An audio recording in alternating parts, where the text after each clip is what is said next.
another beautiful day on the Ashland Hills Homestead. Today we're going to be talking about reviving citrus trees. So it's raining today, and one nice thing about the rainy winter season is that I can focus on all of my indoor plants and also my potted plants that I would normally put off to the side and focus on things outside, like the gardens out there and the fields out there and all the animals. So it's really nice that I get a moment to kind of work on these things. So as you can see here, we've got two citrus trees. We've got a lemon tree here and a lime tree. And both of them are in dire need of some TLC.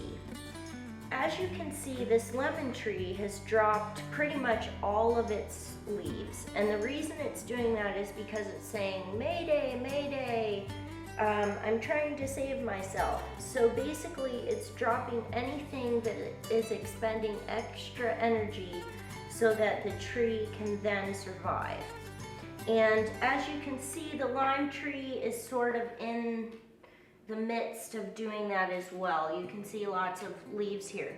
So we're gonna clean this up, and then we're gonna feed it, and we're gonna water it with some nice warm water, and then we're gonna come back in about a month and a half, and hopefully these will have some new leaves and some new buds, and we'll be a lot happier.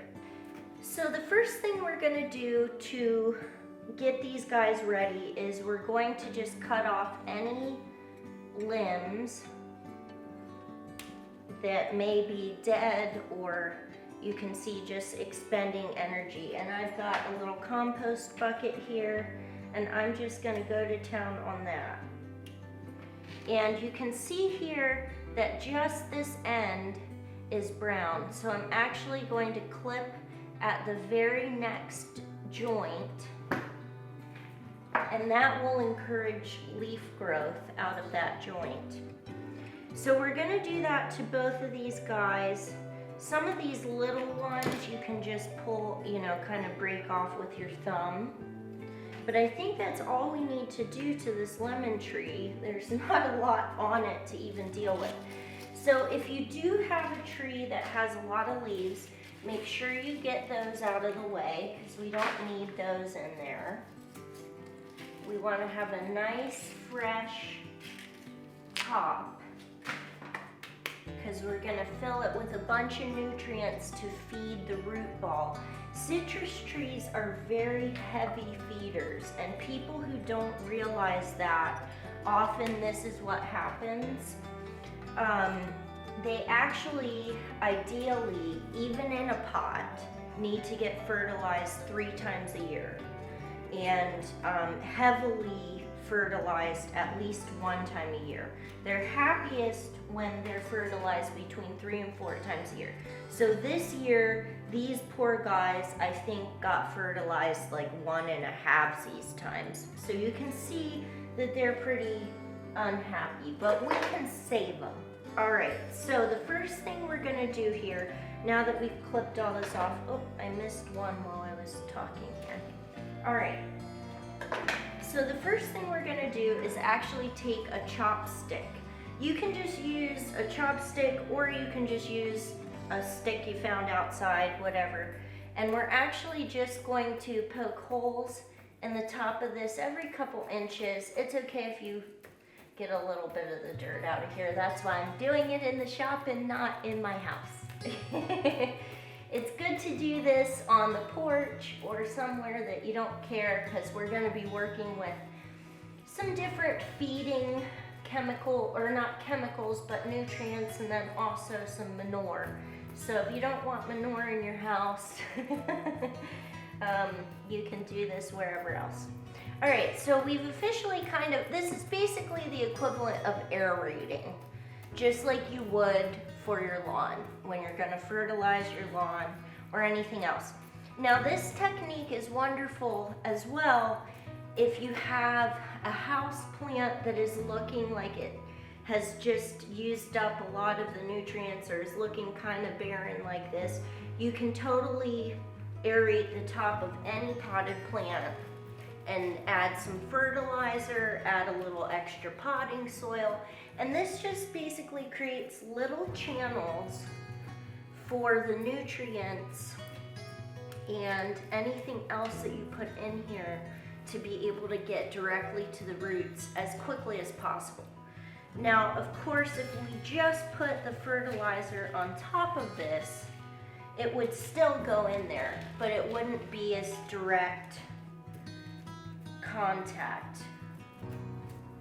All right, so we've aerated these guys well, and I can feel in the top here, you want it to feel loosened. So if you feel areas that still aren't quite loosened, just keep going. And we're looking for the soil to be disrupted a few inches down. We don't want to go crazy in there, and we don't want to puncture the roots or disrupt them or pull them out, but basically what we're doing is just tilling up, aerating, and giving the soil some room so that there's enough give to allow everything to go in. All right, so now I'm gonna do 2 different fertilizers. If I was doing this when I wasn't reviving them, I would just do one, and I would do it based on how the box says it or however you wanna do it. If I was just doing it with one, I would only use this, and this is a rhododendron, azalea, and evergreen food. And pretty much you are in luck if you find anything with rhododendron or azalea on it. The citrus will like it. They kind of generally like to feed on the same things. So I'm just gonna do a nice coating here, a nice thin layer.